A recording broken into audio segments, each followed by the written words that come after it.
Hello neighbors, it's Brad here at eTrailer, and today we're taking a look at the Curt trailer wiring harness on a 2017 Chevrolet Traverse.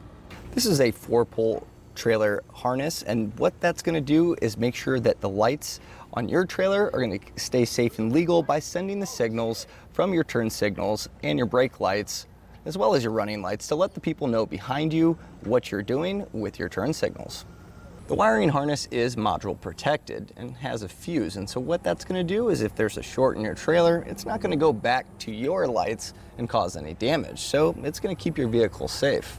This harness is designed to live outside the vehicle, meaning this is going to be outside. Now, some hitches do have a spot for a bracket to mount, and that way you can have it in place, but if not, that's not a big deal. You can hook it on your dust cap if you just need it to stay in place.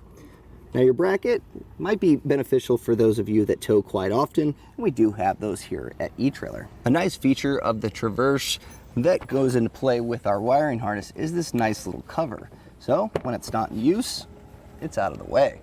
So it's not unsightly, and also the install is pretty straightforward. There's no real cutting or drilling, and you will have to go under the vehicle to run a wire, but I'm here to show you how to do that.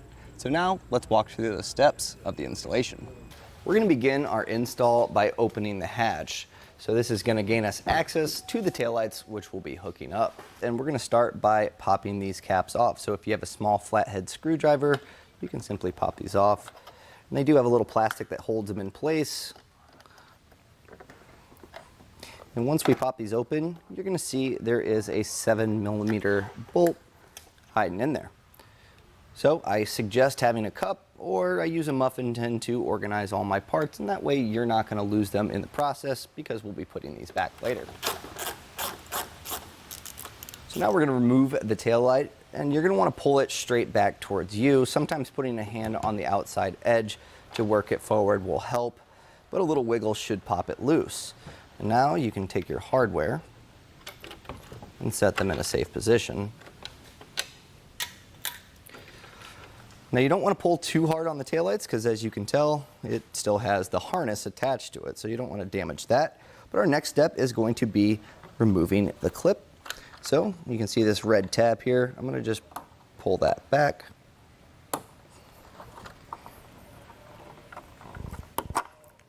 And it should slide out. Go ahead and repeat the process on the passenger side as well. The next step, you're going to want to grab your wiring harness, and I think it helps to kind of lay it out, and that way you know the flow of where everything's going to go. So we have our 4-pole here, and it's just going to live on the outside of the vehicle. Sometimes you can actually route it inside, but this customer chose to do outside. So that will feed to our module here, which is going to keep your vehicle protected from any shorts from the trailer, and that way your electrical system, your OEM on your vehicle, stays safe. You have a black wire here, which, as you can see, has been spliced, and we will attach the power cable that is included in the kit, the black wire bundle, and this is actually going to run up to the battery on the passenger side to gain power. Next, we have our 4 wires here, the white, brown, yellow, and red, and this is going to live on our driver's side, as well as there's a little ground screw. Then finally, we have our green wire, and this is going to go to the passenger side. So the way that we're going to do this is using a fish wire technique to get our plugs where they need to be. To feed our plugs up into the harness of the taillights, I'm using a spare air tube line that I have here. If you don't have any air tube line, that's perfectly fine. You can use a string with a weight attached. Basically, you can look down and see the light underneath. You're going to want to run some way to pull these wires through. So the best bet I've found is kind of stacking these to where they're flat, because it's kind of a small space to feed it through, and the less it catches on things, the better. So put a little bit of tape.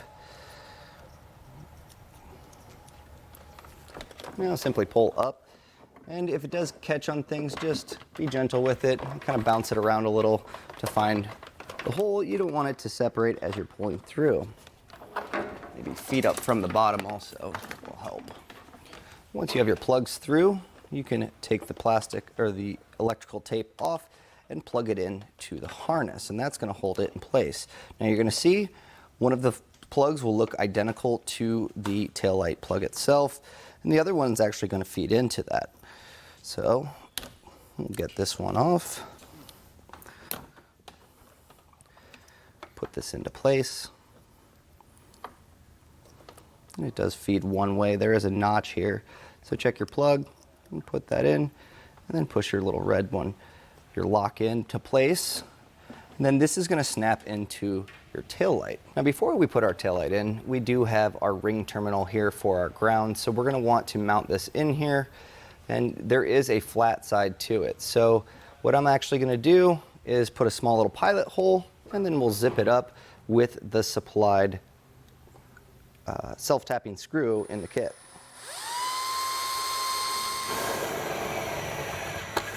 Now you don't have to go too hard, just make sure it has solid contact and it's not going to move. So now take your driver's side taillight, you can go ahead and plug it in. Again, look for that notch, make sure it goes in, push your lock down. Now, tuck these a little bit down and you can put your taillight back in place. So to run our passenger green wire, like I said, we're using the fish wire technique, but you're going to want to take care when you run this wire over to route it over there properly, and that's going to be staying away from exhaust or any moving parts, whether it be suspension or a rotating assembly. It should be pretty simple. We can route it up above our hitch, so I'll show you how I route it and I'll fish wire it up. I double-sided tape our module box onto the flat spot here on the actual frame, and that's going to hold it in place, and from there I could run my slack, the green wire, over to the passenger side. So I followed the hitch, and that way it stays protected, it's easy to zip tie to, and it's not going to make contact with the exhaust. From there I just routed it up and pulled the extra slack through. So similar technique, we just fish wire this up. There's no ground wire, so we clip in, make sure our red locks are in place, and then we'll simply put our taillight back in. I took the 4-plug connector here and I just routed it kind of the same way on the hitch, and I just looped it down here and attached it to the safety chain loop for now. Also off the module box is the black power wire, which was spliced. Since this is sitting outside of the vehicle, I opted for a heat shrink butt connector rather than the ones included in the kit. If you don't have those, I do highly recommend them to protect it from water, and we have those here at eTrailer. So, attaching those, I spliced into our black coiled power wire and started routing upwards. I used the center hole to give it a little bit of security, and then attempted to follow factory lines, as they are generally protected from any elements that could cause damage. So going over the center cross member, I stayed on my driver's side and on the outside of the fuel tank. That again keeps it away from the exhaust. And I routed it along here using the existing lines. And as I come up to our front cross member and the engine bay, I'm using the same fish wire technique that we used on the taillights to pull it through. Okay, so I've had the wire pulled up, and I do want to check to make sure that I'm not making contact with anything hot like an exhaust manifold or the moving of that steering column or any suspension. So double check that to make sure that you're good. Now, the next thing we're going to need to do is run this power wire over to the battery. And I think the cleanest way to do this, it might be a little extra work, but worth it, is popping these up. And I'm actually going to route the power wire under here, and then I can poke it out by the terminal. So a small flathead screwdriver works great on these, or I really enjoy using a trim panel removal tool. It saves a lot of headache and really keeps the clips from breaking as much. If you don't have one of these, we do sell them here at eTrailer, or you can find them at a local auto parts store generally. We're just going to pop these up and just gain enough access to run our wire through. And then once you get it past one of the push pin holes, you can put that in place, and that way the wire doesn't pop out.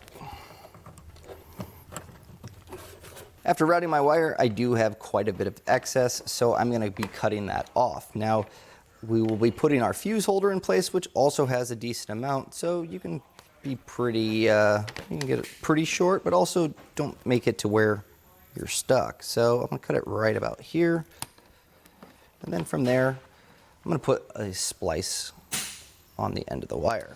Just like in the back, I'm going to be using a heat shrink butt connector, and that gives me more sense of security. Since this is on the outside of the vehicle, it's going to give it a little more water protection.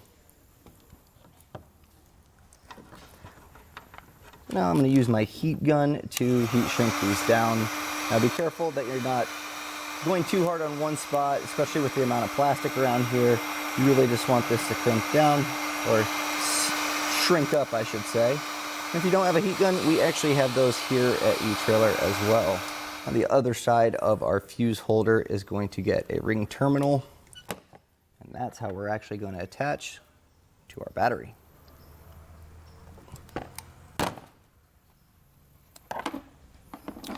So now I can pop off the positive terminal cover here, and you're going to see a 13 millimeter. So we'll go ahead and loosen that up.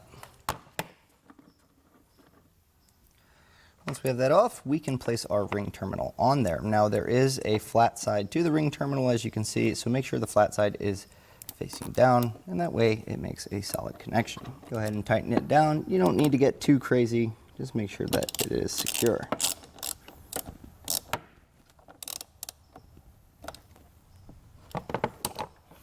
From here, we can take our fuse and place it in our fuse holder. We'll cap that up, and then if you want, you can zip tie this out of the way, or it can sit kind of behind this fuse box, and it should be safe. Now the only thing left to do is to check our connection and make sure that the wiring harness works. Either hook up to your trailer, or having a tester like this is really convenient. And if you don't have one of these, we do have them here at eTrailer. So we'll plug this in, and then I'm going to run you through the light cycles and make sure that these all light up properly. My lights are on auto, so you can see that the running lights are working. And then I'm going to use my left turn signal, my right turn signal, and then finally my brakes. So now all that's left is to make sure that all your wires are zip tied up properly, and other than that, you're ready to hook up and hit the road. And that was a look and install of the Curt trailer wiring harness on a 2017 Chevrolet Traverse.